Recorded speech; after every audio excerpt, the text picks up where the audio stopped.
നമസ്തേ.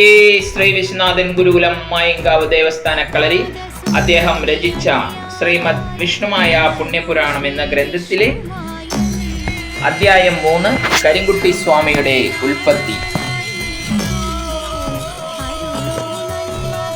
മഹർഷേ, നമുക്കൊരാഗ്രഹമുണ്ട്. എങ്ങനെയാണ് ഉഗ്രമൂർത്തിയായ ശ്രീ പരമേശ്വരന്റെ തന്നെ പിറവിയായ കരിങ്കുട്ടി സ്വാമിയുടെ ഉത്ഭവം ഉണ്ടായത്? നാരായണ നാരായണ. ഇതിനിടയിൽ തന്നെ ആ സങ്കല്പവും നാം വിവരിക്കണോ ജഗത്പാലക? അതൊരുപാട് നീണ്ട ചരിത്രമാണ്. അങ്ങയുടെ ആവശ്യകത അനുസരിച്ച് ഞാനതും വളരെ ചുരുക്കി പറയാം. കരിനീലിക്ക് ജനിച്ച 18 മക്കളിൽ മൂത്ത മകനാണ് കരിങ്കുട്ടി സ്വാമി. കരിങ്കുട്ടി സ്വാമിയുടെ ജന്മത്തിനു തന്നെ അനേകം പ്രത്യേകതകൾ ഉണ്ട്. പാറ പോലെ കറുത്തു തടിച്ച ഉറച്ച ശരീരമുള്ള കരിങ്കുട്ടിയുടെ തീരുമാനങ്ങളും വളരെ ഉറച്ചതാണ്.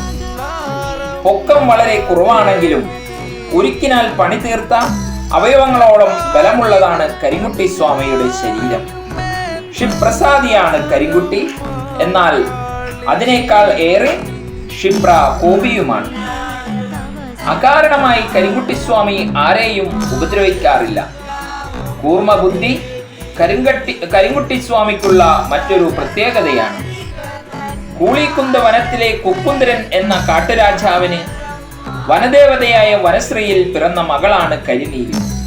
കരിനീലി പരമേശ്വരന്റെ ആരാധകയും മന്ത്രതന്ത്രങ്ങളിൽ നിപുണയുമാണ്. അച്ഛന്റെ രാജ്യഭരണ കാര്യങ്ങളിൽ പ്രധാന പങ്കുവഹിച്ചിരുന്നത് തന്നെ കരിനീലിയാണ്. കറുപ്പിന്റെ നൂറുമേനിയും പൂത്തുലഞ്ഞ വടിവത്ത ശരീരവുമാണ് കരിനീലിയുടേത്. അഴകിന്റെ നിറകുടം തുളുമ്പുന്നത് ആര് കണ്ടാലും മനസ്സിലാകുന്ന വിധത്തിലാണ് കരിനീലിയുടെ മുഖക്കാന്തി. ആരെയും മനമയക്കുന്ന സുഗന്ധം, കാട്ടിലെ വർണ്ണ കല്ലുകളാൽ തീർത്ത ആഭരണങ്ങൾ, കൈവളകളായി കാട്ടുവള്ളികളും ആ സൗന്ദര്യത്തിന് അളവറ്റ തനുക്കാന്തിയേകി.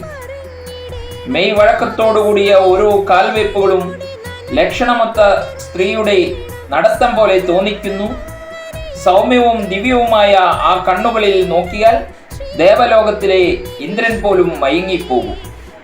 മുട്ടുവരെ നീണ്ടുകിടക്കുന്ന കാർക്കൂന്തൽ തന്റെ അരക്കെട്ടിൽ ചുറ്റി മാടി ഒതുക്കി വച്ചിരിക്കുന്നു.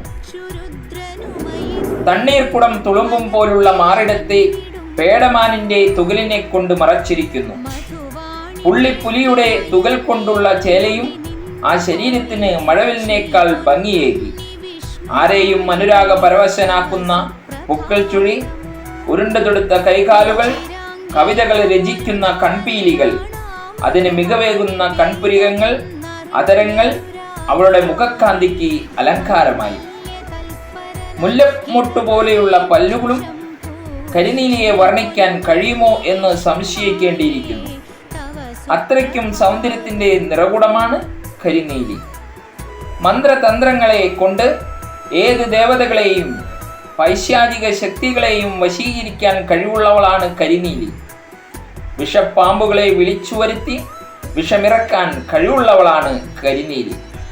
അതുകൊണ്ട് തന്നെ കരിനീലിയോട് കാട്ടിലുള്ളവർക്ക് ഭയഭക്തി ബഹുമാനമാണ്. വേദപുരി നഗരത്തിന്റെ അധിപതികളായ അഗ്നിരാജവംശത്തിലെ രാജാവായ